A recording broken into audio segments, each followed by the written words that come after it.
Me llamo Amalia Riveros. Tengo 74 años y, como suele decirse en voz baja en las reuniones familiares, todavía vivo sola. Esa frase, tan cargada de compasión fingida, esconde más desprecio que admiración. Dicen todavía como si fuera un accidente que no se ha corregido, una anomalía que alguien debería arreglar. Pero yo no necesito que me arreglen nada. Vivo sola porque quiero, porque me conozco, porque me respeto, porque me escucho. Y porque, cuando una vive demasiado tiempo con gente que la considera un estorbo, la soledad se convierte en una bendición. Durante 38 años fui enfermera en el Hospital San Vicente. Vi de todo. Nacimientos, muertes, llantos que partían el alma y gritos que aún retumban en mis sueños. Lavé cuerpos sin vida, consolé madres inconsolables, calmé a pacientes delirantes. Nunca fui la más simpática del turno, pero sí la más confiable. Todos sabían que podían contar conmigo. Nunca fallé un horario, nunca abandoné un turno, ni siquiera cuando tenía fiebre o los pies hinchados como 2 panes de masa cruda. Y si hoy sigo levantándome a las 6 y haciendo mi cama con sábanas perfectamente tensas, es por esa escuela, la del deber, la del servicio, la de no quejarse. Mi esposo, Elías, murió de un infarto un miércoles de noviembre, mientras regaba las plantas del patio. No hubo tiempo de despedirse. Se desplomó entre los jazmines que tanto cuidaba, con la manguera aún goteando agua tibia. Fue Clara, nuestra hija, quien lo encontró. Tenía 20 años y acababa de volver de la universidad. Lo que ocurrió después se me confunde en la memoria, pero lo que nunca olvidaré fue su rostro. Más irritada que triste, como si la muerte de su padre hubiera sido una inconveniencia. Nunca la vi llorar. Ni en el funeral, ni en casa, ni después. Era como si algo en ella se hubiera cerrado para siempre esa tarde. Con Elías enterramos algo más. La ternura en nuestra hija. Clara siempre fue distinta. Brillante, sí. Meticulosa, ambiciosa, segura de sí misma. Pero también distante, calculadora. Como si, desde niña, llevara en los ojos un inventario de lo que servía y lo que no. Lo que sumaba a su vida y lo que debía ser descartado. Yo, su madre, fui útil mientras pude pagarle los estudios, ayudar con el cuidado de su hijo cuando decidió ser madre joven, y sostenerla con mi modesta pensión cuando la clínica donde hacía la residencia recortó presupuesto. Siempre estuve. Siempre. Incluso cuando me dolía el alma o las rodillas o la espalda, yo estaba. Y sin embargo, ahora, cuando viene a visitarme, lo hace con una mirada que pesa. Como si contarme los minutos fuera parte de su nuevo rol. ¿Sigues tomando la medicación? ¿Has olvidado otra vez la cita con la doctora? ¿Por qué no dejas que te instalen una cámara en casa, por seguridad? Las preguntas parecen preocupación, pero son un examen. Un cuestionario para certificar cuán cerca estoy de convertirme en carga oficial. Hace meses que empezó a sugerirme que venda la casa. Es grande, mamá. No necesitas tanto espacio. Con lo que te den, podrías irte a un lugar cómodo, sin escaleras, con atención médica cerca. Yo le sonrío. Siempre le sonrío. A veces incluso le doy la razón. Pero por dentro ya he tomado mis decisiones. Ella no lo sabe. Clara cree que soy débil, que me estoy apagando, que no tengo ni el coraje ni el conocimiento para defenderme. Lo que no sabe es que hace más de un año, después de notar el tono de sus llamadas y el modo en que sus visitas se convertían en auditorías, fui a ver a la notaria Juliana. Fue alumna mía cuando estudiaba enfermería y ahora es una de las más rigurosas del distrito. Con su ayuda, revisé cada documento que tenía. mi testamento, las escrituras de la casa, mis cuentas bancarias, mis pólizas. Dejé todo claro. Blindado. Intocable. Modifiqué beneficiarios. Reasigné fondos. No hay ni un centavo que pueda mover sin mi firma directa. Incluso dejé instrucciones por escrito si alguna vez intento firmar bajo coerción o sospecha de manipulación. Lo hice en silencio, en una sola tarde. Y dormí por primera vez en semanas sin ese nudo en el estómago. No lo hice por miedo. Lo hice por dignidad. Porque no voy a permitir que la última etapa de mi vida esté definida por la ansiedad de ser desplazada. No quiero convertirme en esa mujer a la que le prometen una visita los domingos y la dejan esperando con el pan dulce sin abrir. Ni ser la que entrega sus llaves por seguridad y descubre semanas después que su habitación ha sido convertida en gimnasio o en estudio de yoga. No. He visto demasiadas veces cómo empieza ese proceso. Con una sugerencia amable, luego con una firma provisional, y cuando quieres darte cuenta, tu vida está en cajas y tu voz no tiene peso. Yo ya no le tengo miedo a la muerte. Le tengo miedo a morir en vida, a convertirme en un mueble en la sala de alguien, a ser tema de conversación entre suspiros cuando no estoy, a que se refieran a mí como la pobrecita de mamá. Por eso vivo sola. Por eso todavía riego mis plantas, cocino mi comida, lavo mi ropa. Por eso, cada vez que Clara insiste en que ya no estoy para ciertas cosas, me agarro más fuerte a mi autonomía. Porque cada taza que levanto, cada grifo que cierro, es un acto de resistencia. El barrio ha cambiado. Ya no quedan los mismos vecinos. Don Ernesto murió hace 2 años, y su casa ahora la ocupa una pareja de jóvenes que trabajan desde casa y tienen luces de colores en la terraza. La señora Carmen se fue con su hija a Querétaro, y su jardín está seco desde entonces.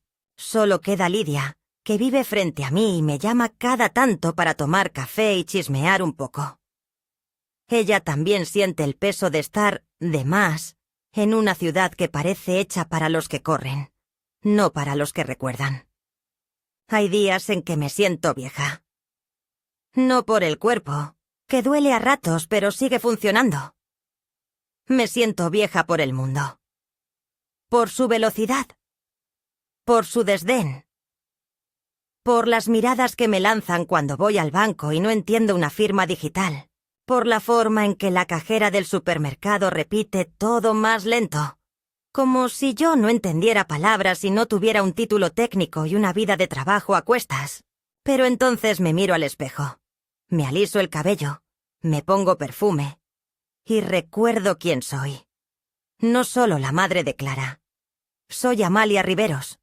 Enfermera. Esposa de Elías. Mujer que sostuvo casas, vidas y almas rotas.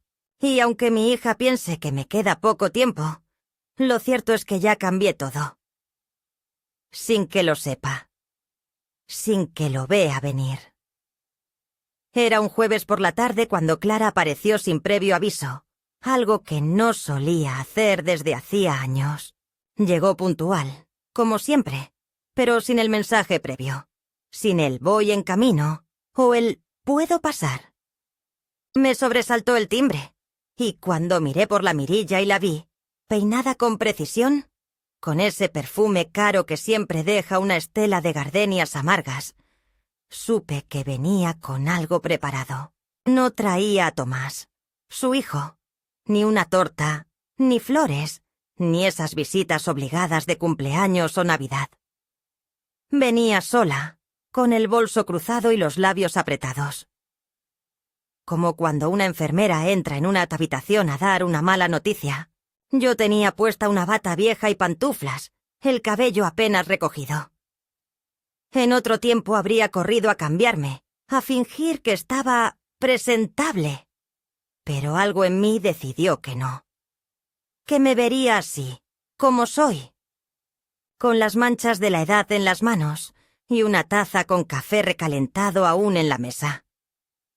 Abrí la puerta y le sonreí, aunque en mi interior ya se había activado el viejo sensor de alarma que tantas veces me salvó en los pasillos del hospital. «¿Tan sola estás que ya ni abrís con filtro de llamada?», me dijo, medio en broma, medio en juicio. Me encogí de hombros, fingiendo ligereza. Cuando es mi hija la que toca, no necesito filtro. Entró sin pedirme permiso, como si aún tuviera 16 años y la casa fuera suya por derecho de nacimiento. Observó el living con esa mirada que escanea en silencio, como si catalogara cada objeto. La alfombra algo gastada, los cuadros con fotos familiares, los libros alineados en el aparador. Tomó asiento como quien se prepara a dar una charla incómoda. «Necesito hablar con vos», dijo con tono grave, cruzando las piernas. Asentí, sentándome frente a ella, sabiendo que lo que iba a escuchar no me iba a gustar. Clara no perdía tiempo en cosas menores. Cuando usaba ese tono, venía una decisión, una medida, un ultimátum. «He estado pensando en tu situación», comenzó, como si yo no estuviera ahí para hablar por mí misma. «Últimamente te noto, no sé, más dispersa. Te olvidas de algunas cosas. La última vez no recordabas dónde estaba el recetario. Dijiste que habías tomado la medicación, pero lo encontré sin abrir. Y no llamaste al podólogo como te dije». La observé sin responder. Era cierto que a veces me olvidaba de cosas, pero también era cierto que muchas otras las omitía a propósito. No por demencia, sino por cansancio, por no tener que dar explicaciones sobre cada pequeño acto. «No te estoy acusando», agregó al ver mi silencio. «Te lo digo porque me preocupo, porque quiero que estés bien». «Estoy bien», dije midiendo cada sílaba. «Mamá, tenés 74 años. Vivís sola. La casa es grande. Las escaleras, los cables sueltos, el gas, los vecinos que ya no están. ¿Y si un día te caes y no hay nadie que te ayude?». Me pareció escuchar el eco de esa frase en otras voces, en otros labios. Los de las familias que firmaban traslados de pacientes al geriátrico, por su seguridad. Palabras decoradas de buenas intenciones, pero que escondían el deseo de quitarse un peso de encima. «Ya hablamos de esto», le recordé, suavemente. «No, hablamos a medias. Esta vez no vine a sugerir, vine a informarte. Estuve viendo opciones. Hay una residencia en San Lorenzo, privada, con servicio médico permanente, habitaciones con baño privado, jardín interno. Una maravilla, realmente. Fui con Tomás a verla, hablamos con la directora. Tienen una vacante». «¿Una vacante?», pregunté con lentitud, sintiendo el hielo recorrerme la espalda. «Sí, pero se tiene que decidir ya. Me pidieron la documentación. Yo llevé lo básico. Solo faltan algunos papeles más. Tu acta de nacimiento, un certificado médico y la firma de ingreso». «¿Y vos pensás que voy a firmar eso?». El silencio se volvió espeso. Clara cruzó los brazos, como si quisiera contener su propia ansiedad. «No sé si lo vas a firmar hoy, pero vas a tener que hacerlo. No podemos seguir así. A mí me angustia saber que estás sola. No quiero recibir una llamada y enterarme de que te caíste, de que no podés levantarte. No quiero...». «¿No querés qué?», interrumpí. «¿No querés cargar con una madre vieja? ¿No querés que tus colegas sepan que tu mamá vive en una casa con humedad y cables torcidos?». «No seas injusta», dijo, con ese tono que mezclaba fastidio y fingida ternura. «¿Injusta? repetí riéndome sin humor. Injusta es venir a tu casa y encontrar a tu hija hablando de traslados como si fueras un mueble usado. Injusto es haber criado sola, haber trabajado turnos dobles, haber dejado la vida en cada rincón de esta casa, y que ahora me quieran borrar del mapa. Clara suspiró, exasperada. Se levantó y caminó por el living. Luego se acercó a la ventana, como si necesitara aire. No lo entiendes. No lo haces fácil. Si solo confiaras en mí. Confié en vos toda mi vida. Dije con voz baja, grave, como una aguja que entra sin anestesia, incluso cuando no lo merecías. Se giró hacia mí. Sus ojos eran un campo de batalla entre la razón y la culpa. «Mamá», dijo, y por primera vez su voz tembló un poco. Se acercó. Se agachó hasta quedar a mi altura. Tomó mis manos con las suyas, frías, suaves, perfumadas. «Te queda poco tiempo». No lo digo como amenaza. Lo digo como hija, como médica, como alguien que ve lo que otros no ven. Estás envejeciendo, mamá. Tenés que aceptarlo. Y ahí fue. Esa frase, ese susurro, esa sentencia. Te queda poco tiempo. Como si fuera la propietaria de mis días. Como si supiera el calendario exacto de mi final. Como si su juicio tuviera más valor que mi voluntad. Pero ella no sabía lo que yo ya había hecho. No sabía que los papeles que ella creía incompletos ya no valían. Que las firmas que esperaba ya no eran necesarias. Que los médicos que buscaba ya no serían oídos. No lo sabía, y eso era lo que me sostenía en silencio. Le solté las manos con suavidad. «Anda.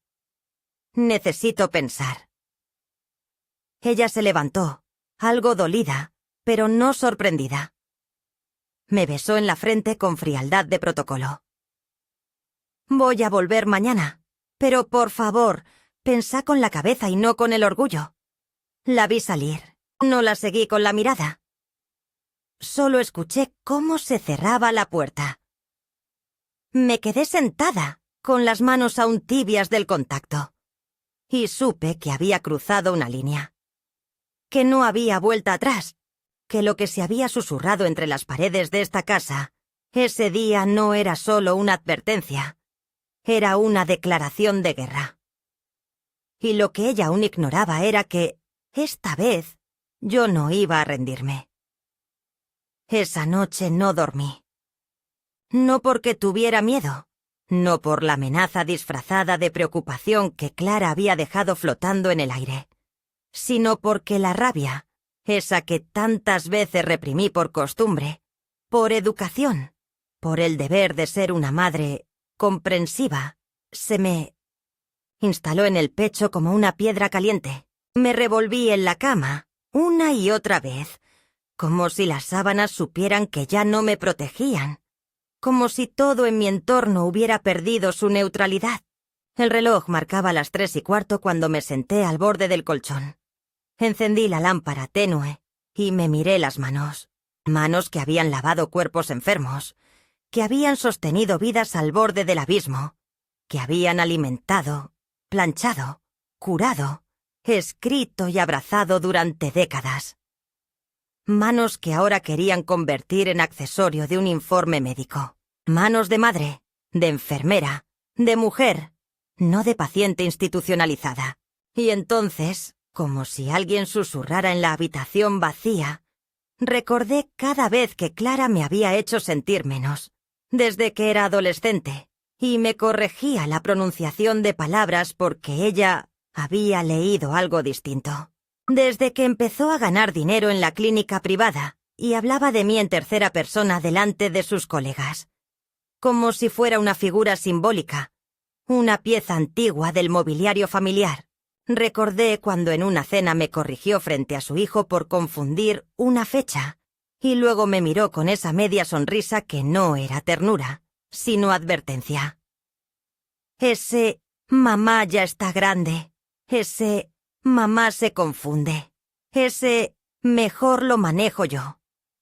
Pero esta vez no. Esta vez no le iba a entregar el volante. A las 6 de la mañana estaba en la cocina preparando café. El sol apenas despuntaba, pero mi cuerpo ya se había acostumbrado a las rutinas tempranas. Me vestí con pantalón recto, una blusa celeste y un suéter gris que me quedaba holgado, pero que aún conservaba la fragancia leve del jabón en barra. Me peiné, me puse los lentes de lectura y llamé a Juliana, mi notaria. Le pedí que me recibiera sin turno, y bastaron 3 palabras. «Es urgente, Juli», para que me diera cita antes del mediodía. Caminé hasta la parada del colectivo con el paso firme. Tenía las piernas algo tensas, pero no me detuve. Mientras el vehículo avanzaba, mirando por la ventana, pensé en la ironía de todo. Clara, que creía que podía trazar mi destino con la firma de un formulario, desconocía que yo había rehecho cada cláusula de mi existencia sin su permiso.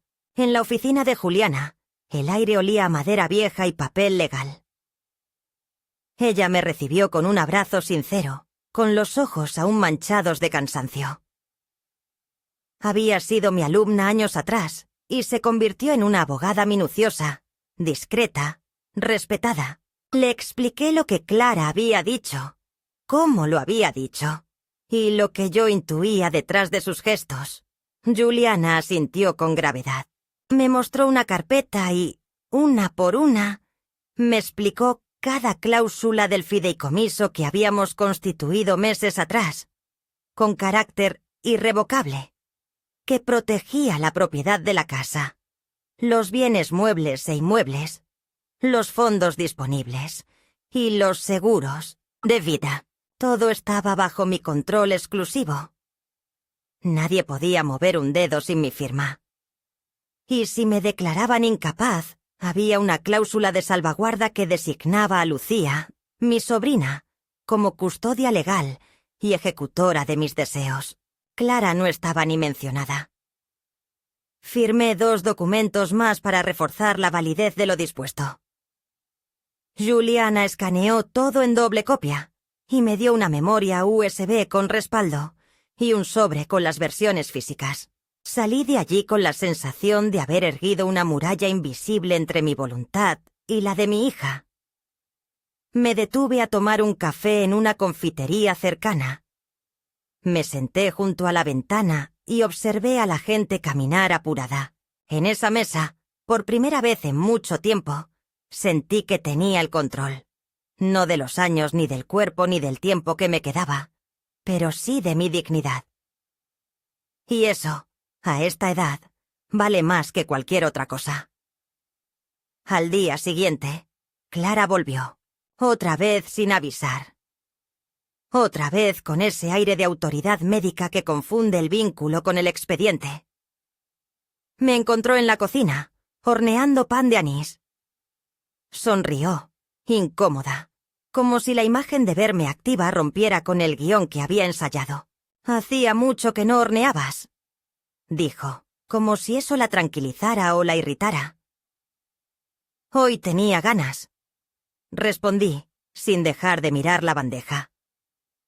Se sentó sin que se lo ofreciera, sacó su celular y lo dejó sobre la mesa, como si fuera un talismán o una herramienta para documentar cualquier desvío. Cruzó las piernas, estiró el cuello. ¿Pensaste en lo que hablamos? Lo pensé. Y decidí que no voy a firmar nada, que no me voy a mudar, que estoy bien acá. No gritó. No lloró. Solo se quedó en silencio.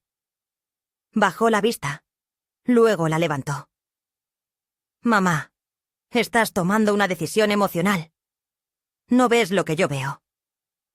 «No, estoy tomando una decisión basada en lo que sé. Y lo que sé es que no me hace falta que nadie decida por mí. Ni ahora, ni mañana.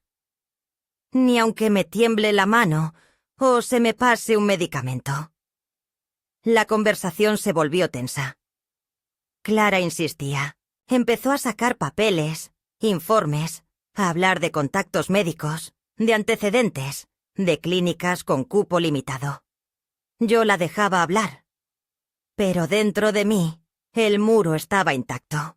La veía como a una doctora hablando con una paciente que no entiende, y me preguntaba cuándo había dejado de verme como madre para verme como carga. En un momento sacó un formulario. Esto solo te garantiza prioridad en la lista. No implica nada si no se activa después. No toqué el papel. No pregunté. Solo la miré. Y con voz firme, sin levantarla, le dije: «Te lo voy a decir solo una vez, Clara. Esta casa es mía. Mi vida es mía. Mis decisiones también. Y si volvés a venir con papeles como estos, voy a pensar que ya no venís por amor, sino por interés». Clara se tensó. Su rostro cambió. Se volvió piedra. Recogió sus cosas con brusquedad. Se detuvo en la puerta. Y antes de salir, lanzó una frase cargada de veneno suave. «Estás jugando con fuego, mamá. Cuando las cosas se compliquen, no me digas que no te lo advertí». Y se fue. Durante las semanas siguientes, comenzó lo que yo llamo la campaña silenciosa. Empezó a llamar a Lucía, a Tomás, a mis vecinas, diciendo que estaba preocupada por mi estado mental. Me enteré porque Lidia, mi vecina, me lo contó. También empezó a publicar en redes mensajes vagos sobre lo difícil que es ver envejecer a quienes más amas. Mensajes que se llenaban de comentarios empáticos, sin saber que yo, la protagonista de esa novela digital, estaba leyendo todo. Incluso llegó a pedir una entrevista con una psicóloga geriátrica del municipio. Quería armar el terreno, preparar el diagnóstico, validar su narrativa. Yo, mientras tanto, seguía con mi rutina. Leía, cocinaba, caminaba, anotaba cada gasto, llevaba un diario. Registraba mis medicamentos. Tenía cámaras discretas instaladas por Lucía. Cada conversación, cada visita, cada palabra quedaba grabada. No por paranoia, sino por prevención, porque si alguien iba a poner en duda mi lucidez, yo iba a tener pruebas. Clara no lo sabía, pero la mujer que ella creía predecible ya no existía. Había despertado otra, más antigua, más aguda. Había despertado la Amalia que durante años contuvo gritos en pasillos blancos y que ahora no tenía miedo de enfrentar el desprecio con documentos, con estrategia, con voluntad. La primera escalada no fue una explosión.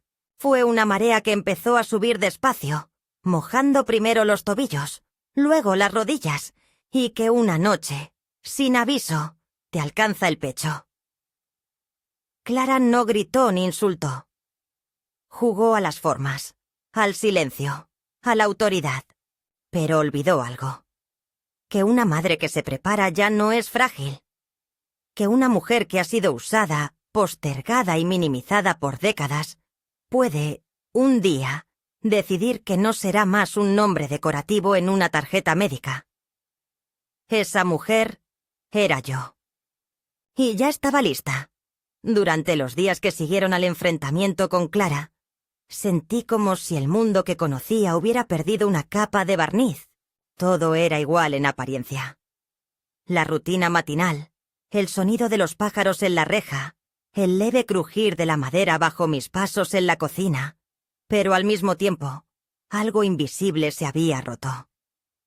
No era miedo, no era incertidumbre. Era esa sensación punzante de saber que alguien que nació de vos ya no te considera una persona con voluntad propia, sino un problema a resolver, un objeto que necesita ser administrado. Clara ya no era mi hija en la dinámica de nuestras interacciones. Se había convertido en una gestora, una profesional de la salud hablando con una paciente rebelde. Y eso, más que herirme, Me indignaba hasta lo más profundo. Yo había dedicado mi vida a sostener la existencia de otros. Durante años trabajé en turnos dobles sin pedir nada. Cuidé a Elías hasta su último aliento sin quejarme. Crié a Clara sola. Le planché los uniformes.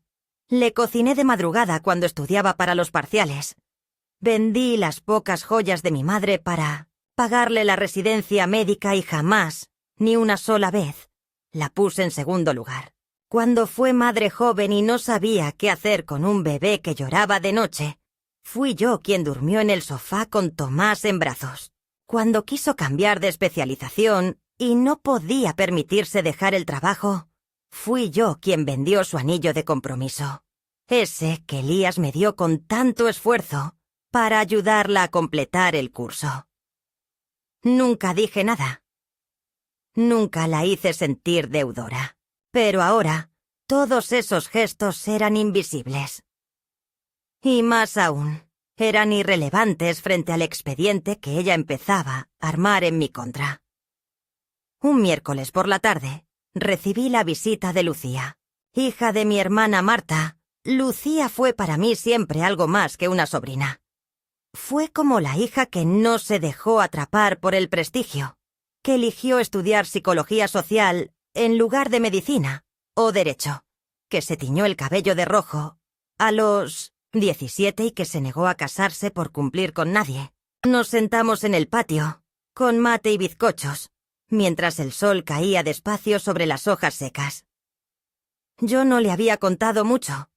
No quería cargarla, pero al verla llegar con su mochila, su remera vieja con una frase de Benedetti y sus ojos atentos, entendí que sí necesitaba hablar. Le conté todo, desde la visita de Clara, el susurro, los papeles, las amenazas sutiles, las llamadas a las vecinas, los posteos ambiguos, la cita con la notaria, las grabaciones. Lucía no dijo una palabra mientras hablaba, solo asentía. Tomaba mate. Me miraba con una mezcla de amor y dolor. Cuando terminé, suspiró largamente. Sabía que algo raro pasaba. Me llamó 2 veces esta semana. Una para preguntarme si habías tenido episodios de confusión. Otra para sugerirme que sería mejor que vos no manejaras tus cuentas sola. Me pareció extraño, pero ahora entiendo todo. Está buscando armar el terreno legal, le dije. Pero no sabe que ese terreno ya no le pertenece. Lucía sonrió, con esa media sonrisa que siempre usaba cuando estaba por hacer algo audaz. ¿Querés que hable con alguien? Conozco gente en el municipio. Puedo conseguir información sobre si inició algún trámite.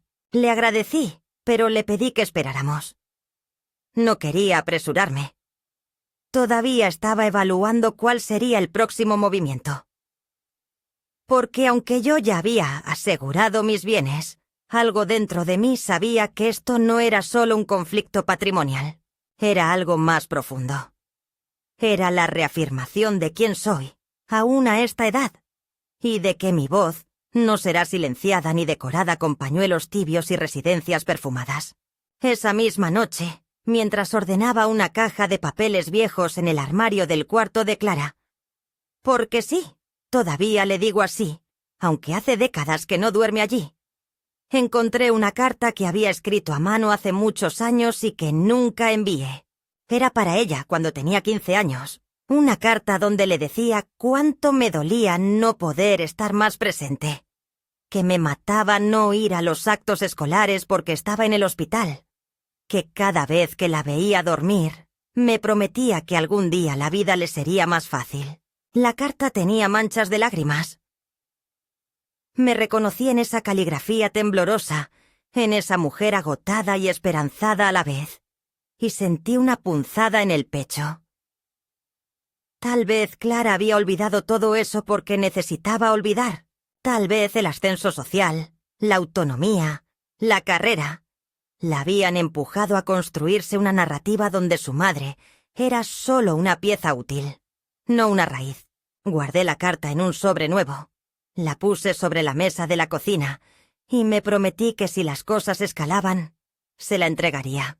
No para hacerla sentir culpable, sino para recordarle quiénes habíamos sido antes de que el poder y el miedo disfrazaran el amor. Días después, Clara volvió, esta vez con Tomás. El chico ya tenía 17 años, y aunque siempre había sido afectuoso conmigo, desde hacía un tiempo lo notaba distante, como si alguien le hubiera contado una versión editada de mi vida. Vinieron a saludar, según dijeron, pero era evidente que Clara lo había traído para mostrarlo como testigo de mi entorno. Me hablaron con frases medidas, como si cada palabra fuera parte de una grabación. Me preguntaron qué comía, si recordaba la fecha, qué día era, cómo se llamaba el presidente. Tomás me miraba de reojo, incómodo. Después de un rato, Clara me pidió hablar a solas. Tomás fue al patio. «No quiero hacer esto difícil, mamá», dijo ella. «Pero si no firmas el formulario, vamos a tener que iniciar el trámite de tutela legal». No respondí de inmediato. La miré largo. Pensé en todo lo que había pasado, en el pan de anís, en la carta, en las visitas a Juliana, en Lucía, en los turnos nocturnos de San Vicente, en el último suspiro de Elías, en los pies dormidos, en los mates tibios. Y supe que había llegado el momento. Me levanté, fui al aparador, saqué una carpeta. La dejé sobre la mesa. Clara la abrió y comenzó a leer. Sus ojos se ensancharon a medida que avanzaba. Las firmas, los sellos, las fechas. Todo estaba allí. El fideicomiso, el poder preventivo, las cláusulas de exclusión. «¿Qué es esto?», preguntó, aunque ya sabía. «Esto es mi vida, y vos no estás invitada a decidir sobre ella». Clara se quedó muda. El silencio que se hizo fue denso. Escuchábamos a Tomás reírse con un video en su celular, ajeno a la tensión. «¿Por qué hiciste esto?», dijo al fin, y por primera vez su voz tembló. «Porque no soy una planta en una sala de espera. Porque me tratás como una paciente, y yo soy tu madre. Porque merezco respeto, no compasión estratégica. Porque antes de que me declares incapaz, quiero dejar bien claro que soy más capaz que nunca». Ella recogió la carpeta, como si le quemara las manos. Me miró, dolida, pero también vencida. No dijo más. Fue a buscar a Tomás y se despidieron sin ceremonia. Esa noche dormí profundamente. Por primera vez en semanas, cerré los ojos y no me desperté sobresaltada. Soñé con Elías. Estábamos en una plaza. Él leía el diario. Yo tejía. Clara jugaba de niña, corriendo alrededor. Y en ese sueño, todo estaba en paz. Desperté con la certeza de que había hecho lo correcto. Que el punto medio de esta historia no era un momento de tregua, sino de afirmación. Que la calma no era un regalo, sino una conquista. Y que aunque me quede poco tiempo, será mío. Íntegro. Invicto. Sagrado. El día en que todo se rompió definitivamente no comenzó con estruendo. No hubo presagios visibles, ni llamadas, ni presencias inquietantes. Era una mañana común, si es que alguna todavía lo era. El cielo estaba nublado, la casa en silencio, el agua hirviendo para el té. Me senté en la cocina con la radio baja y el cuaderno donde anoto todo. ¿Cuándo tomé la pastilla? ¿Cuántas veces salí a caminar? ¿Qué flores vi abrirse en el jardín de enfrente? A veces siento que ese cuaderno es mi certificado de cordura, mi espejo privado, mi escudo contra los que dudan de que aún pienso, aún decido, aún soy. Entonces golpearon la puerta. Era Clara. Venía sola, sin aviso, sin mirada dulce. Llevaba una carpeta negra en la mano y los labios pintados con ese color rojo que usa solo cuando está lista para dar un golpe. No saludó, solo entró y se sentó frente a mí, dejando la carpeta sobre la mesa con un gesto que pretendía ser casual, pero que cayó como una piedra en el agua. «Hoy vino el abogado», dijo sin rodeos. «Y la jueza firmó la audiencia. En una semana se define tu tutela». Me quedé quieta, no sorprendida, solo tomándome el tiempo para respirar, como cuando una enfermera prepara una inyección sabiendo que el dolor va a venir. «¿Ya está decidido, entonces?», pregunté, no porque no supiera la respuesta, sino porque quería oírselo decir. «No», dijo, y en su voz hubo una nota de impaciencia. «Pero la audiencia se hará, y ahí se verá si realmente estás en condiciones de seguir sola. Ya no es solo mi opinión, mamá. Hay profesionales, testigos, informes. No puedo seguir esperando a que algo pase». «¿Y si no pasa nada? ¿Y si lo único que pasa es que soy vieja y vos no sabés cómo lidiar con eso?». Clara bajó la vista. Por un instante, vi algo que parecía pesar en su expresión. Pero desapareció enseguida, tragado por la resolución que venía alimentando desde hacía meses. «No es personal», dijo. Y esas 3 palabras fueron la confirmación de todo lo que temía. Porque cuando una hija le dice a su madre que despojarla de su libertad no es personal, lo que en realidad está diciendo es que ya no la ve como persona. La carpeta quedó abierta frente a mí. Reconocí algunos papeles. Copias del expediente médico, una solicitud de revisión psiquiátrica, un informe de una psicóloga a la que yo jamás vi, basado en entrevistas indirectas con personas del entorno. También había un documento más reciente, una declaración jurada de un vecino, afirmando que me había visto deambular con desorientación.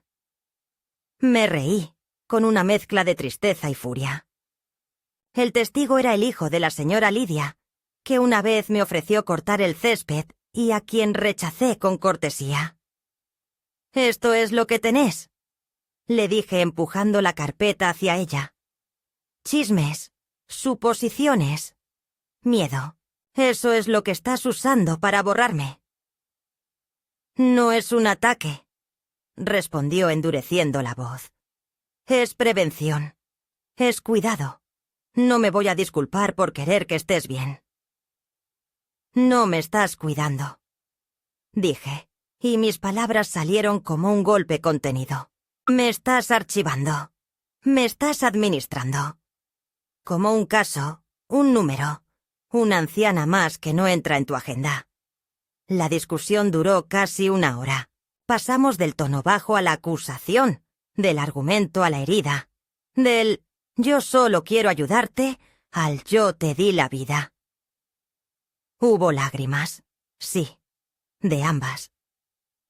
Hubo reproches viejos, abiertos de golpe como cajones llenos de polvo. Yo hablé de los sacrificios, ella habló de su soledad. Yo hablé de cómo nunca se permitió verme como una mujer, más allá de su madre. Ella dijo que no podía cargar más con la culpa de no saber si un día encontraría mi cuerpo frío en el piso del baño. ¿Y esto es mejor? ¿Arrebatarme el derecho a decidir sobre mis pasos? Esto es protegerte, aunque no lo agradezcas. La dejé irse sin abrazarla.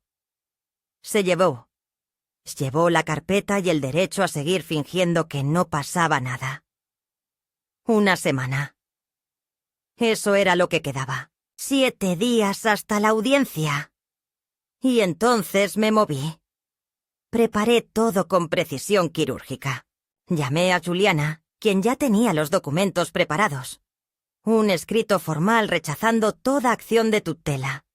Una carpeta con certificados de salud firmados por médicos independientes, que yo misma visité sin que Clara lo supiera. Una serie de Declaraciones de vecinas, alumnas y amigas que daban testimonio de mi lucidez. Pedí a Lucía que editara el video que grabamos y lo dejara listo para mostrar en caso necesario. Le pedí también que Tomás estuviera presente. No como testigo, sino como nieto. Necesitaba que viera, escuchara, entendiera. Y el día llegó.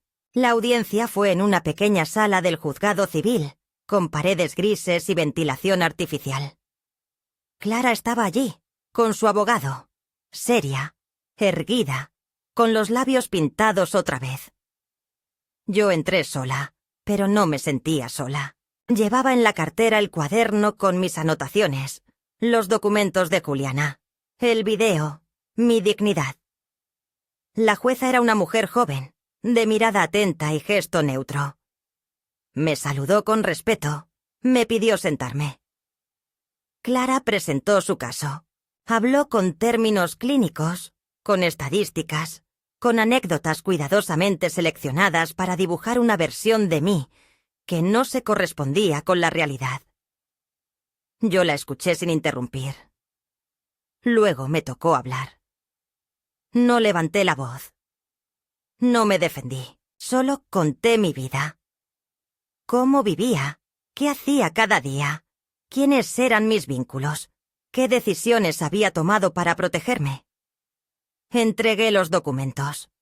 Mostré los papeles con mis gastos, mis citas médicas, mis ejercicios de memoria. Y luego, con el permiso de la jueza, puse el video. La sala se llenó de mi voz, de mis gestos, de mi historia. Nadie habló durante esos minutos. Cuando terminó, me quedé en silencio, dejando que la verdad flotara en el aire. La jueza pidió un receso. Salimos al pasillo. Clara no me miró. 30 minutos después volvimos a entrar. El fallo fue breve. No se justificaba ninguna intervención. No había indicios de incapacidad. El expediente se cerraba. No miré a Clara cuando me levanté. Caminé despacio, con la cabeza alta. Al salir, Tomás me abrazó. Esta vez sin torpeza, con amor, con orgullo. Y supe que aunque mi tiempo fuera limitado, ese día no me lo habían robado. Ese día, como tantos otros que vendrían, era todavía mío. Y con eso bastaba. Una semana después de la audiencia, la casa volvió a sonar como antes. El reloj del comedor marcaba sus horas con la misma cadencia. El agua del grifo seguía goteando levemente por las noches, y el crujido de la escalera al subir me pareció más familiar que nunca, como si me dijera: «Todavía estás aquí». Había ganado. No lo dije en voz alta, no lo celebré con vino ni con llamadas. No hacía falta. La victoria era silenciosa, pero su peso se sentía en cada rincón. Era la clase de triunfo que no necesita testigos, porque su verdadero valor no está en los aplausos, sino en lo que permanece intacto. Mi decisión, mi espacio, mi nombre. Clara no volvió a llamar. Tampoco mandó mensajes. No supe si fue por vergüenza, por enojo, por resignación. Tal vez todas juntas. Durante años creí que una madre debía esperar siempre, incluso cuando la hija cerraba la puerta. Pero ya no. No más. Esta vez, si ella quería volver, sería como mujer a mujer. No como tutora ni jueza, ni gestora de mis días. Yo no estaba dispuesta a negociar mi humanidad. Lucía vino a verme 2 veces esa semana. Tomamos café, hablamos del jardín, de películas viejas, de las grietas del techo.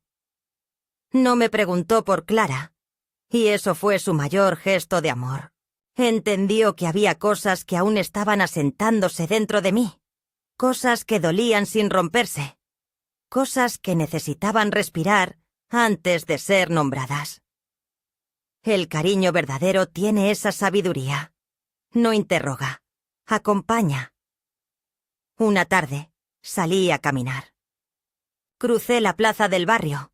Saludé al panadero. Pasé por la biblioteca municipal donde hacía años no entraba. Al volver, encontré en el buzón una carta. Reconocí la letra al instante. Clara. No la abrí enseguida. La dejé sobre la mesa. Me preparé un té.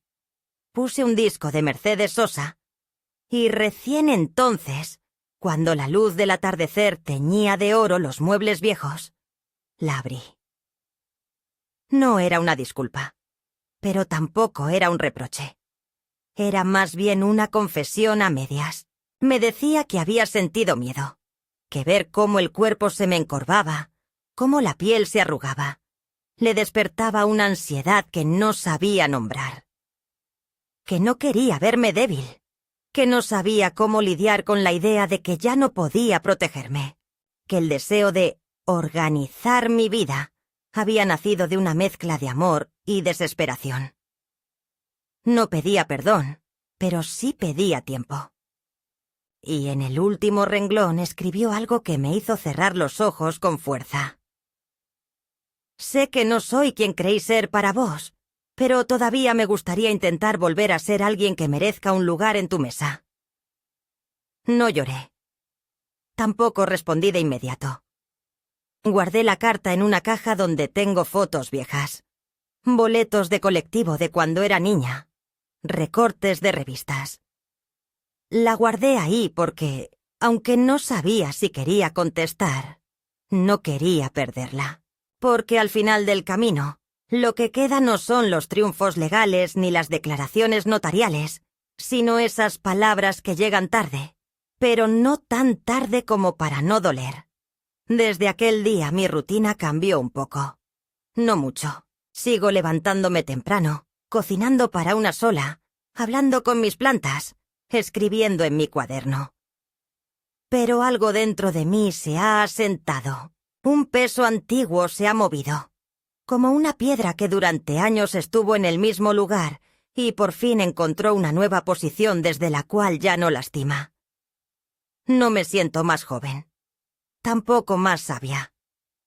Me siento simplemente entera, como si todo lo que viví, el amor, la maternidad, la soledad, la lucha, hubiese convergido para darme esta paz sin nombre.